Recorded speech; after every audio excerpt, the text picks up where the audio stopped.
주옵소서. 예수님의 이름으로 기도합나이다. 아멘.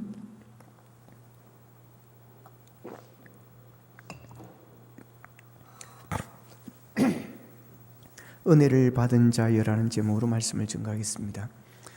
미국에 워스비어라는 유명한 목사님이 계신데, 그 목사님에게 한 여비서가 있었습니다. 근데 그 여비서의 남편이 교통사고를 당해서 실명이 되어져서 맹인이 되었습니다. 얼마나 힘들고 어려웠겠습니까? 그래서 이 목사님도 딱하고 답답한 심령으로 찾아가서 위로를 했습니다. 나는 당신과 당신의 가정을 위해서 기도하고 있습니다. 그랬더니 이 여비사가, 목사님 혹시 저희 가정을 위해서 무슨 기도를 어떻게 하고 계십니까? 라고 되물었습니다. 그래서 목사님이 하나님께서 은총을 주셔서 당신의 고난을 면하게 해달라고 기도하고 있다 그랬습니다.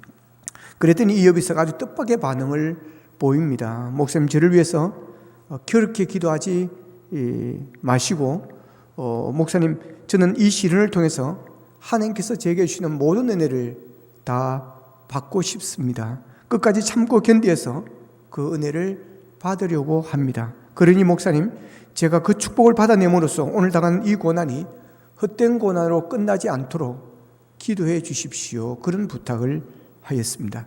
참 대단한 믿음의 사람입니다. 이 여비서는 진정으로 귀한 것이 무엇인지를 아는 그런 신앙인입니다. 이 여비서는 비록 남편이 교통사고가 나서 맹인이 되었지만 이 일을 통해서 하나님께서 그의 가정에 주실 놀라운 은혜가 있을 것이라는 그런 확신이 있다라고 하는 것이었습니다. 그래서 이 시련을 통해서 하나님이 주시는 모든 은혜를 다 받게 해달라고 기도를 부탁을 했습니다. 이 여비서에게 있어서 하나님의 은혜보다 더 큰 것은 없다라고 하는 것입니다. 하나님께서 남편의 사고를 통해서 더 크신 은혜를 주실 것이라는 그 믿음이 그에게는 큰 위로가 되어지고 있습니다. 그 은혜만 있다고 한다면 남편이 시력을 잃은 것은 아무것도 아니고 그 모든 것을 견뎌낼 수 있다라고 하는 것입니다. 그러면 이 고난이 헛된 고난이 되지 않고 그 고난을 통해서 더욱더 하나님 앞에 영광 돌릴 수 있다는 그런 확신을 가지고 있습니다. 자, 오늘 우리가 읽은 본문 말씀의 내용은 이렇습니다. 엘리사벳의 세례 요한을 잉태한 지 6개월쯤 되었을 때에 천사 가브리엘이 처녀 마리아를 찾아왔습니다.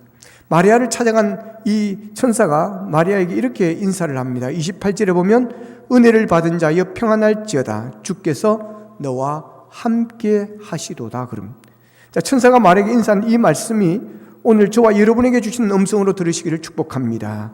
은혜를 받은 자여 평안할지어다, 주께서 너와 함께 하시도다. 자, 이 인사를 받은 마리아는 이상하게 생각했습니다. 왜 천사가 와서 이런 인사를 할까? 왜 갑자기 와가지고 이런 인사를 할까? 그래서 이제 혼자 생각을 합니다. 왜 나에게 천사가 나타났고 왜 나에게 이런 인사를 하는가?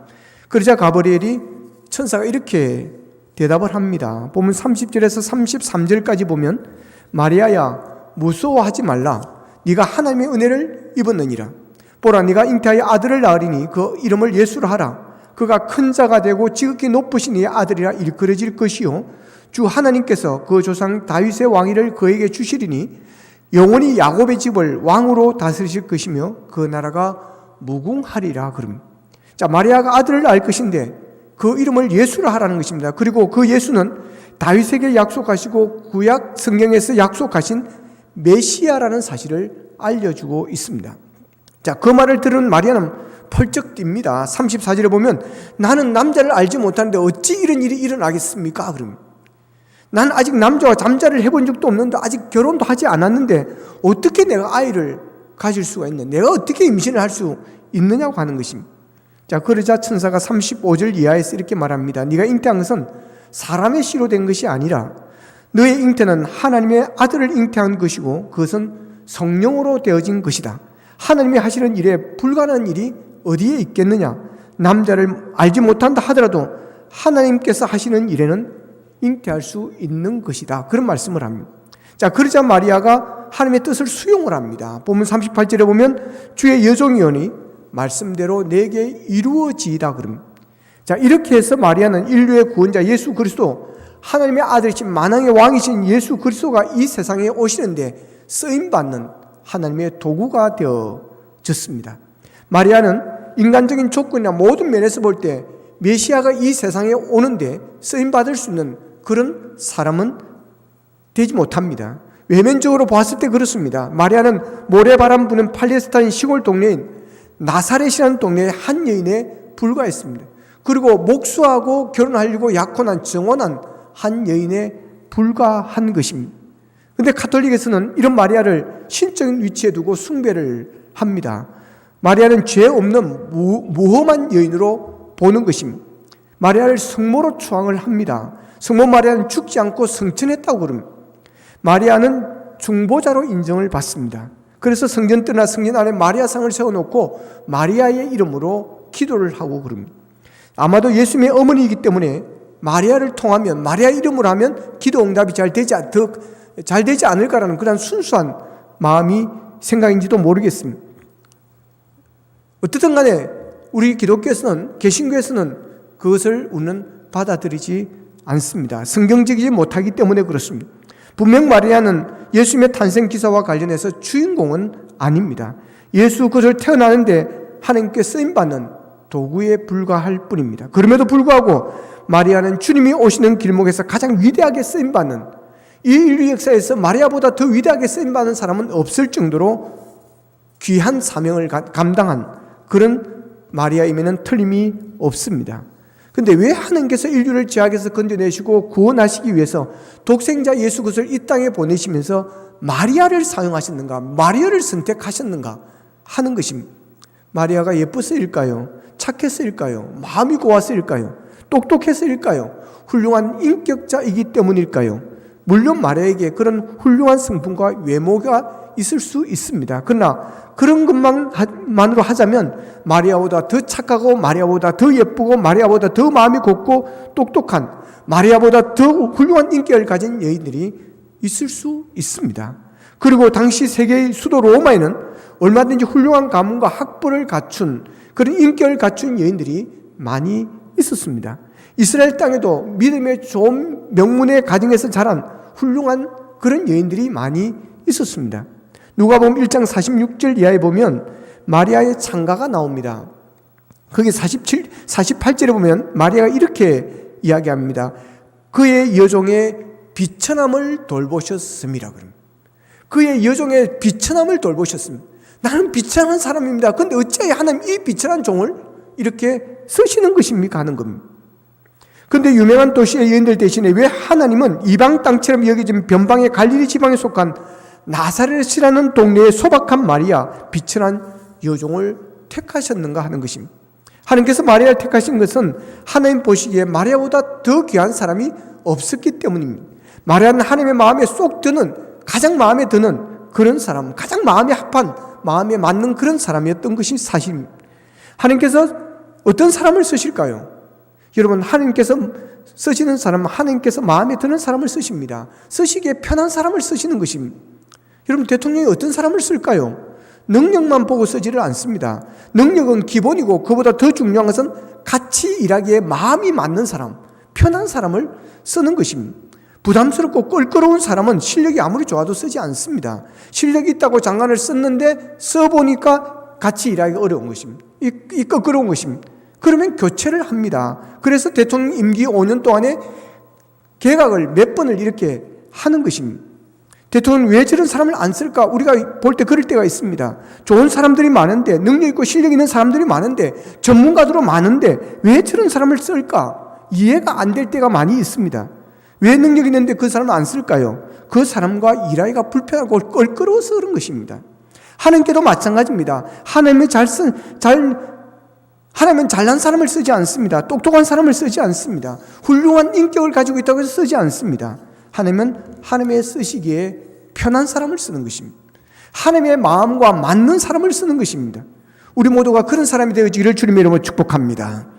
그러면 하나님께서 쓰시기에 좋은 사람, 하나님의 마음이 합한 사람, 마리아처럼 하나님께서 쓰시고 싶은 사람, 그런 사람은 어떤 사람일까 하는 것입니다. 자, 오늘 본문에 보면 천사가 마리아를 찾아와서 인사를 하는데 가장 먼저 뭐라고 이야기합니까? 본문 28절을 보면 은혜 받은 자여 평안할지어다 그럽니다. 보십시오.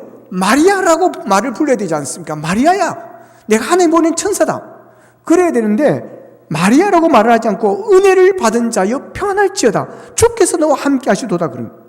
마리아라고 하는 이름 대신에 여러분 은혜를 받은 자여, 은혜를 받은 자여라고 부르고 있습니다. 이런 천사의 인사말을 듣고 마리아는 깜짝 놀라죠. 그래서 이런 인사가 어찌함인가 그럽니다. 이런 인사가 어찌함인가? 왜 나를 이렇게 부를까? 내 이름을 왜 이렇게 부를까? 마리아라고 부르지 않고 왜 은혜를 입은 자여라고 할까라고 생각을 합니다. 그러자 천사가 또 그럽니다. 보면 30절에 보면 마리아여 무서워하지 말라. 네가 하나님께 뭘 입었느니라? 은혜를 입었느니라. 네가 하나님께 은혜를 입었느니라. 반복해서 은혜를 입었다고 이야기합니다. 천사는 마리아에게 놀라운 소식을 접하면서 마리아에게 은혜로 시작해서 은혜로 설득을 하고 있습니다. 왜 하나님께서 너를 통해서 구세주가 이 땅에 오게 하시는지 다른 것으로는 설명할 수가 없다라고 하는 것입니다. 왜 네가 하나님께 이런 위대한 일을 쓰임 받는지 다른 말로는 설명이 되어지지 않는다는 것입니다. 그것은 오직 하나님의 은혜로 설명이 되어진다라고 하는 것입니다. 너는 은혜를 받은 자요 은혜를 입었기 때문이라고 하는 것입니다. 그렇습니다. 하나님께서 쓰시는 사람은 하나님의 은혜를 받은 자요 하나님의 은혜를 입은 자입니다. 은혜가 무엇입니까? 우리가 은혜라는 단어를 많이 사용하지만 사실 굉장히 어려운 단어입니다. 왜냐하면 은혜는 우리 편에서 일어난 일이 아니고 하나님 편에서 일어나는 일이기 때문에 그렇습니다. 내가 어떻게 구원을 받았습니까? 왜 나를 선택하셨습니까? 나보다 더 훌륭한 사람도 많고 내가 죄를 덜 지은 것도 결코 아닌데 왜 나를 선택하셨느냐는 것입니다. 그 이유는 바로 은혜로만이 해석되어지는 것입니다. 은혜는 내 편에서 일어난 것이 아닙니다. 하나님의 편에서 일어난 것입니다. 로마 카톨릭에서 마리아를 굉장히 숭배하고 있는데 오늘 이 본문을 보면 마리아의 특별한 점이 있었던 게 아닙니다. 물론 육신적으로 영광스러운 특권을 누리기는 했지만 마리아는 신성의 자리에 올라갈 수 있는 그런 존재는 아닙니다. 마리아는 하나님의 은혜로 구원 역사에 쓰임받았다라고 하는 것입니다. 하나님의 평범한 어린 소녀를 구속의 도구로 사용하신 것은 하나님의 은혜를 입었기 때문이라고 하는 것입니다. 내가 하나님의 은혜를 입었느니라는 말은 하나님께서 마리아의 삶 가운데 역사하겠다고 하는 것입니다. 은혜란 전적으로 하나님의 주권적인 역사입니다. 마리아에게 초점이 있는 것이 아니라 하나님의 목적을 둔 개입에 초점이 있는 것입니다. 그런 마리아에게 어떤 은혜가 임한 것입니까? 본문 28절을 보면 천사가 마리아에게 은혜를 받은 자의 평안할지어다 그러면서 하시는 말씀입니다. 주께서 너와 함께 하시도다. 따라하겠습니다. 주께서 너와 함께 하시도다. 아멘. 여러분, 은혜라는 단어는 하나님이 함께 하시는 단어와 늘 붙어 다닙니다. 은혜가 무엇일까요? 하나님이 늘 함께 하시는 것이 은혜입니다. 하나님이 함께 하시면 그것이 은혜입니다. 은혜는 하나님의 편에서 일방적으로 이루어 가시는 것입니다. 은혜가 주어질 때 우리가 할 일은 수동적으로 반응하는 것밖에 없습니다. 은혜라는 말 안에는 하나님의 책임이 강조되고 있습니다. 모든 것은 하나님이 이루십니다. 별일이 다 일어난다 할지라도 하나님이 책임지시는 것입니다. 은혜를 받고 하나님 안에서 우리가 반응을 할 때 위험할 때가 있습니다. 그런데 두려워하지 말라고 하시는 것입니다. 나중에 헤롯 왕이 예수님의 탄생을 알고는 2살 이하의 남자아이들을 다 죽이는 그런 사건이 일어나게 되어집니다. 정말 위험한 때입니다. 그러나 하나님의 구원의 역사를 이루어가는 일에 하나님은 철저히 그들을 보호하시고 지켜주셨습니다. 마리아는 여전히 두려움에 휩싸여 있습니다. 이해할 수 없는 일이었기 때문에 그렇습니다. 하나님께서 하시는 일을 인간이 어떻게 이해를 할 수가 있겠습니까? 본문에서도 마찬가지입니다. 마리아의 동정의 탄생을 누가 이해할 수 있겠습니까? 아무리 설명을 한다 해도 잘한다 해도 이거는 믿어질 수가 없습니다. 인류 역사에서 남자와 여자의 관계에서 생명이 태어난 것이지 그렇지 않고는 태어난 일이 없습니다. 그러니 인류 역사에 한 번도 일어난 적이 없는 이 사건을 어떻게 이성으로 받아들일 수가 있겠느냐고 하는 것입니다. 그러니 마리아는 두려워할 수밖에 없었습니다. 그런데 두려움에 빠져있는 마리아에게 천사가 들려온 메시지가 있습니다. 본문 35절에 보면 천사가 대답하여 이르되 성령이 내게 임하시고 지극히 높으신 이의 능력이 너를 덮으시리니 이러므로 나시파 거룩한 이는 하나님의 아들이라 일컬어지리라 그럽니다. 자, 여기에 매우 중요한 내용이 나옵니다. 성령이 너에게 임하실 것이다. 그리고 지극히 높으신 의 능력이 너를 덮으실 것이다. 성령이 임하시고 지극히 높으신 능력이 임하시면 능치 못함이 없고 과학적이나 자연적인 것을 초월할 역사가 일어난다고 하는 것입니다. 우리의 모든 의심을 잠재우는 그런 말씀입니다. 하나님의 아들이 탄생하는 과정, 마리아도 이해할 수 없는 이 사건 앞에 말해주신 말씀이었습니다. 이거 어떻게 임신될 것입니까? 성령이 내게 임하실 것이다. 하나님의 직접적 개입입니다. 우리가 예배 드릴 때마다 그는 성령으로 잉태되어 동정녀 마리아에게 나시고, 그러면서 우리가 사도신경으로 신앙을 고백합니다. 그런데 이 고백이 굉장히 중요합니다.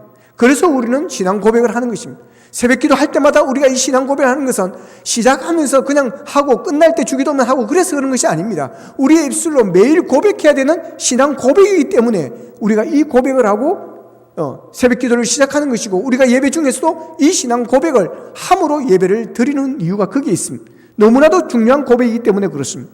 이것이 믿어지느냐 믿어지지 않느냐가 우리가 예배가 하나님께 올려질 수도 있고 올려지지 않을 수도 있기 때문에 그렇습니다. 자연적 출산, 인간적인 관계가 아닌 성령으로 잉태하신다고 오늘 말씀하십니다. 성령이 내게 임하시고 지극히 높으신 이의 능력이 너를 덮으실 것이다.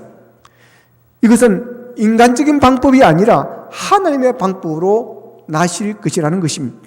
자연적인 방식이 아니라 초자연 방식으로 탄생할 것이라고 하는 것입니다.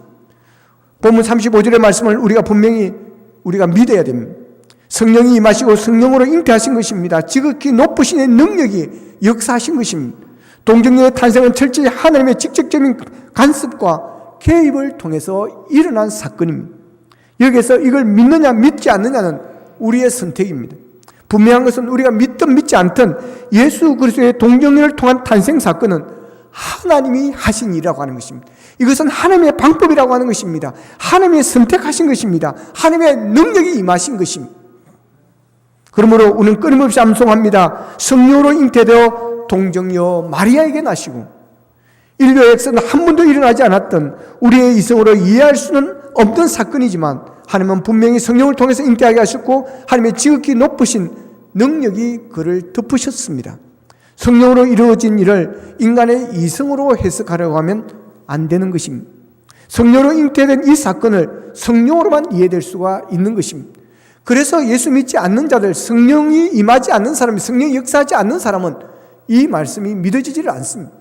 그래서 교회를 다니는 삶 중에도 그렇고 다니지 않는 삶 중에도 그렇습니다. 성경을 읽을 때 이런 부분은 뛰어넘어 버린다는 것입니다. 믿을 수가 없다는 것입니다. 신비한 것이라는 것입니다. 그래서 내 이성으로, 내 머리로, 내 생각으로 과학적으로 이해되지 않는 것은 뛰어넘는다는 그런 삶 이야기를 들었습니다. 믿어지지 않는 것입니다. 그런데 우리는 믿어집니다. 할렐루야. 우리는 믿음으로 신앙 고백을 합니다. 성령으로 잉태되어 동정녀 마리아에게 나시고라고 우리는 신앙 고백을 하고 있습니다. 이것은 성령이 우리에게 역사하신 줄로 믿으시기를 바랍니다. 성령께서 우리에게 그런 믿음을 주신 줄로 믿으시기를 바랍니다. 그러기에 우리 안에는 이미 성령님이 함께 계심을 여러분 믿으시기를 바랍니다. 이것이 하나님의 은혜를 입은 자의 복입니다. 요한복음 3장 6절에 보면 영으로 난 것은 영이요, 육으로 난 것은 육이요, 영으로 난 것은 영이라 그랬습니다. 성령님의 일은 오직 성령으로만 이해되어지는 것입니다. 하나님의 말씀은 성령으로만 해석이 되어지고 성령으로만 믿어지게 되어지는 것입니다. 그러니까 그냥 머리로 이해하려고 해서는 안 되는 것입니다. 성령을 읽다가 이해가 되지 않으면 여러분 넘어가십시오. 그래서 성령께서 읽다가 다른 부분에서 은혜를 받고 감동을 주시면 여러분 그 앞에 것도 믿어지게 될 줄로 믿습니다, 여러분.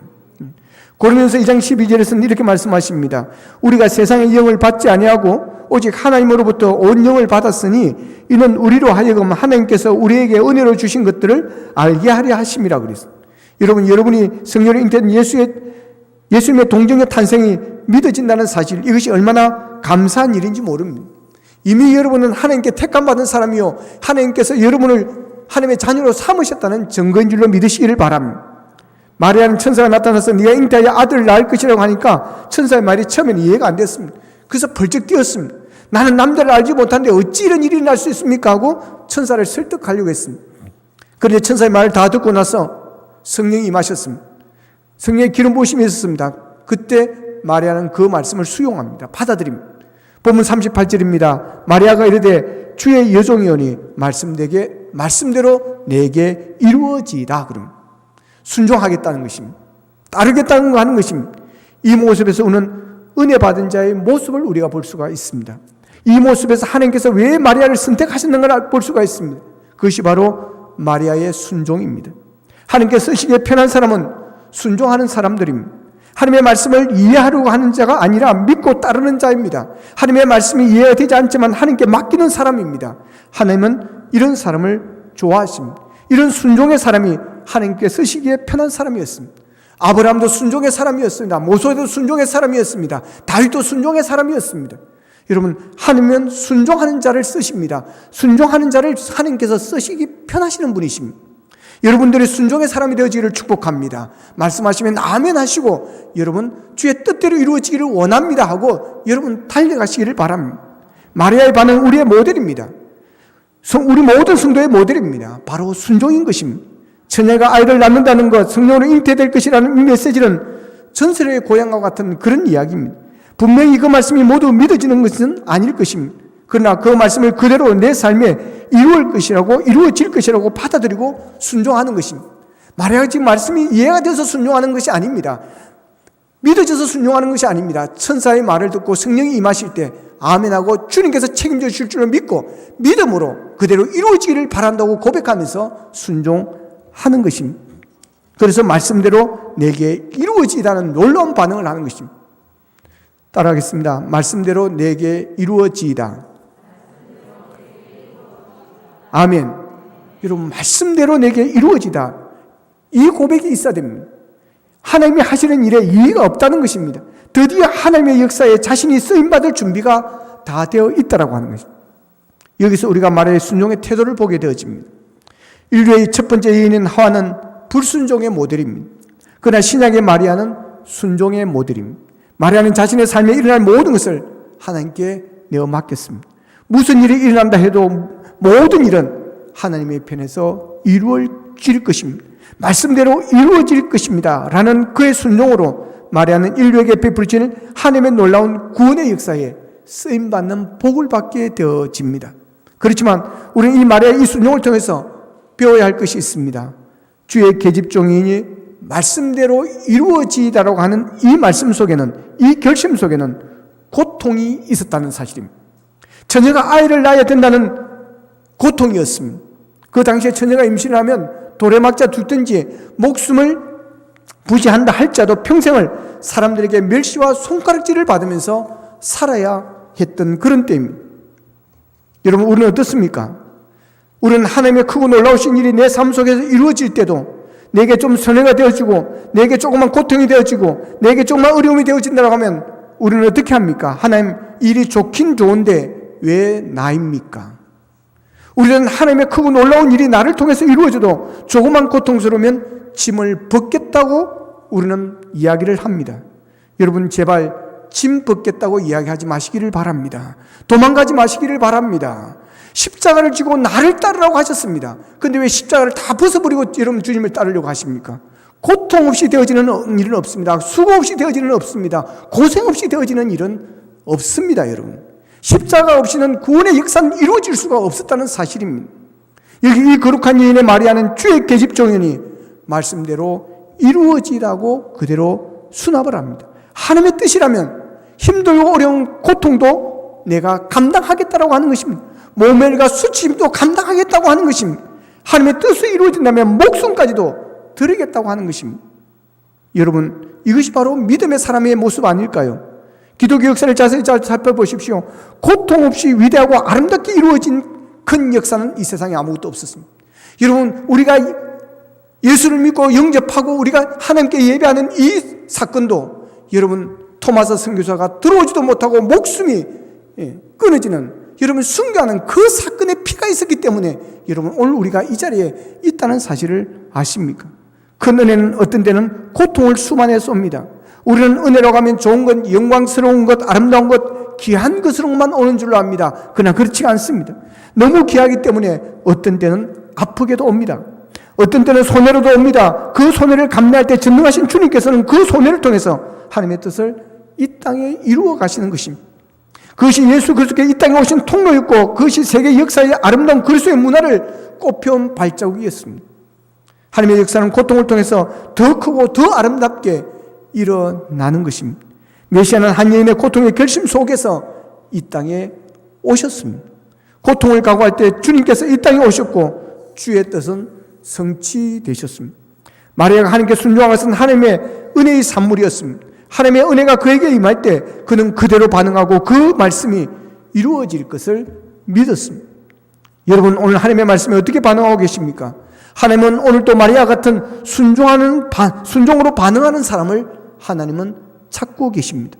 하나님은 하나님의 거대한 섭리를 운반해 나갈 그런 사람들을 찾고 계시는 것입니다.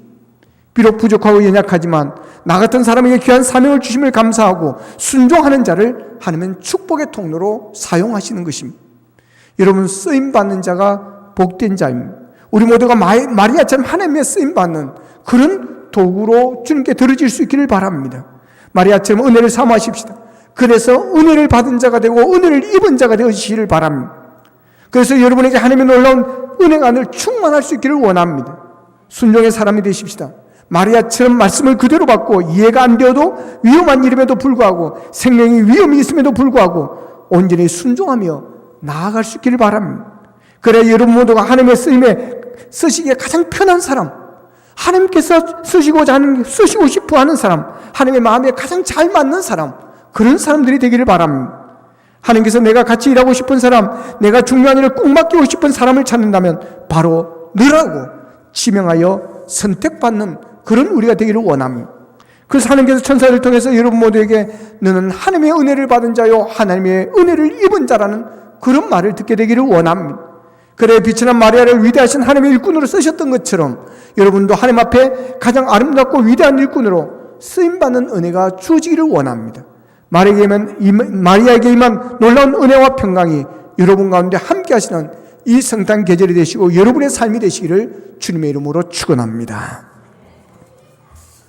말씀 붙들고 함께 기도하기를 원합니다. 하나님, 은혜 받은 자가 되기를 원합니다. 은혜를 받은 자여 평안할지어다. 주께서 너와 함께 하시도다.